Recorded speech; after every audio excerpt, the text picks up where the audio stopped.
கடவுளுடன் காலை வணக்கம். புனித யோவான் எழுதிய நற்செய்தி 6ஆம் அதிகாரம் 1 முதல் 15 வரை உள்ள இறைவார்த்தைகள். அக்காலத்தில் இயேசு கலிலேய கடலை கடந்து மறுகரைக்கு சென்றார். அதற்கு திபேரிய கடல் என்றும் பெயர் உண்டு.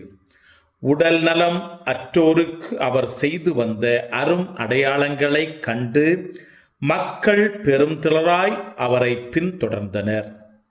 இயேசு மலைமேல் ஏறி தம் சீடரோடு அமர்ந்தார். யூதர்களுடைய பாஸ்கா விழா அண்மையில் நிகழவிருந்தது.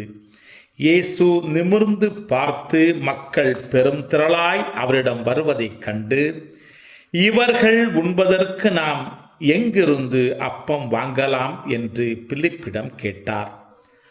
தாம் செய்ய போவதை அறிந்திருந்தும் அவரை சோதிப்பதற்காகவே இக்கேள்வியை கேட்டார். பிலிப்பு மறுமொழியாக, 200 தெனாரியத்திற்கு அப்பம் வாங்கினாலும் ஆளுக்கு ஒரு சிறு துண்டும் கிடைக்காதே என்றார்.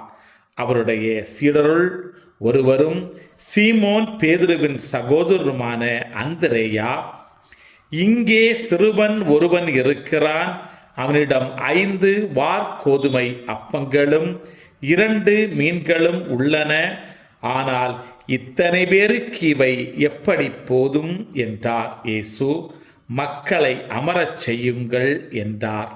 அப்பகுதி முழுவதும் புல் தரையாய் இருந்தது.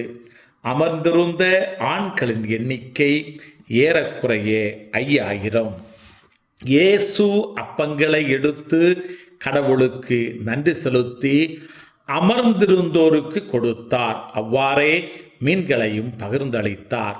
அவர்களுக்கு வேண்டிய மட்டும் கிடைத்தது. அவர்கள் வயிறார உண்டபின் ஒன்றும் வீணாகாதபடி எஞ்சிய துண்டுகளை சேர்த்து வையுங்கள் என்று தம் சீடரிடம் கூறினார்.